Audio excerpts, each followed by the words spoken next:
Сайн мэцхан уу та бүхэнд энэ өдрийн мэндийг хүргэе. За өнгөрсөн 7 хоногт болж өнгөрсөн өргөнгийн зах зээлийн онцлог үйл явдлыг та бүхэнтэй танилцуулъя. За өнгөрсөн 7 хоногийн хувьд эхний хагас жил маань бол хаагдсан байгаа. За Америкийн нэгдсэн улсын хувьцааны зах зээлийг төлөөлөх S&P 500 индексийг аваад үзэх юм бол эхний хагас жил 14.48% өсөлттэй хааглаа.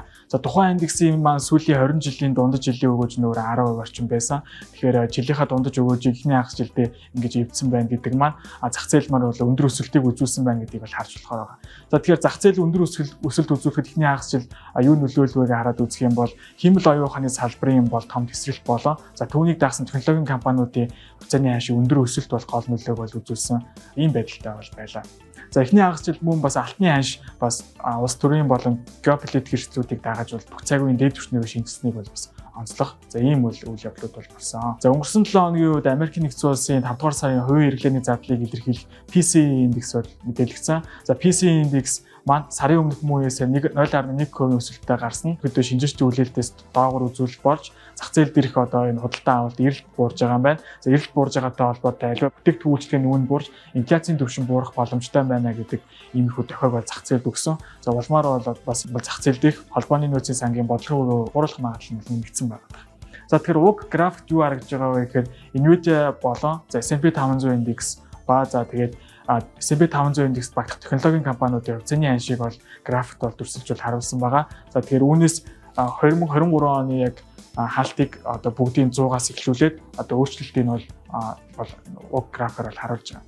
За тэгэхээр S&P 500 индекс маань бол 14.48% өссөн. За технологийн секторын хувьцаанууд маань 127.79 болж өссөн. За үүнээс гүсэн байгаа бол Nvidia компанийн хувьд тасархаа өссөн. За Nvidia компаниудтай төстэй компани бол AMD те Advanced Micro Devices гэдэг компаниудын хувьцааны ханш мөн өссөн нь ерөөдөө зах зээлийн өсөлтийг бол гол дэмжиж өгсөн.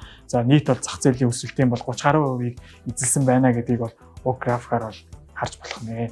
За тэгэхээр өнгөрсөн 7 хоногт PCE индекс буюу за хувийн хэрэглээний зардлыг илэрхийлэх индекс бол мэдээлэгдсэнийг бол сая харлаа. Тэгэхээр уг одоо үзүүлэлт маань мэдээлэгдснээр ихэд холбооны нөөцийн сангийг бодлогын эрт бууруулах боломжтой гэдэг хүлээлт бол зах зээлд бол өргөнөөр тархсан байна. За сая 6 дугаар сард болсон. За Төв банкны бодлого боловсруулагчдын мөнгөний бодлогын төсөөллөөс хараа үзэх юм бол 2024 онд 2 удаа бодлогын үгээ бууруулж 5% төр хүрэх магадлал хамгийн их өндөр байсан бол өнөөдрийн байдлаар ерөнхийдөө бодлогын үгээ 3 удаа бууруулах магадлал өндөр болчлоо гэж бол харж болохоор байна. За яагаад вэ гэхээр одоо ээлжид мөнгөний бодлогын үйл 9-р сард болно. Тэгэхээр уг хурлаас өмнө бол 3 удаагийн инфляцийн түвшин мэдээлэгдэх, за 3 удаагийн бас голлох үзүүлэлтүүд мэдээлэгдэх хүлээлттэй байгаа. За өнөөгийн байдлаас аваа үзэхэд инфляцийн түвшин буурах үзүүлэлтүүд мэдээлэгдээд байгаа учраас 9-р сар 11 бол 12 дугаар сард болох мөнгөний бодлогын урлуудаар бодлогын үгээ тус бүр 0.25%-аар бууруулж бидний хувьд 475% хүргэж бол бууруулах боломжтой байна гэдэг төсөөллийг бол гаргачаад байгаамаа. За тэгэхээр хувьцааны зах зээл маань өөрөө бол өндөр өсөлтийг үзүүлсэн байна.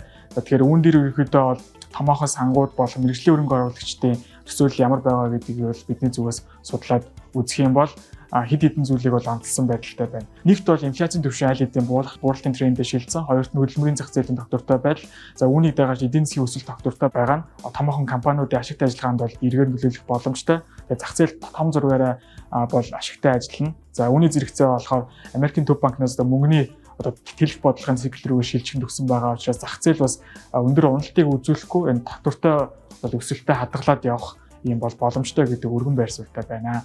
За тэгэхээр та бүхэн Америк, Монгол, Япон, Европ болон Хятадын зах зээлийн тохимол тайм судалгааг та манай хөрөнгөний зах зээлийн 7 хоногийн тойр тохимолоос хүлээн авч уншаарай. Баярлалаа.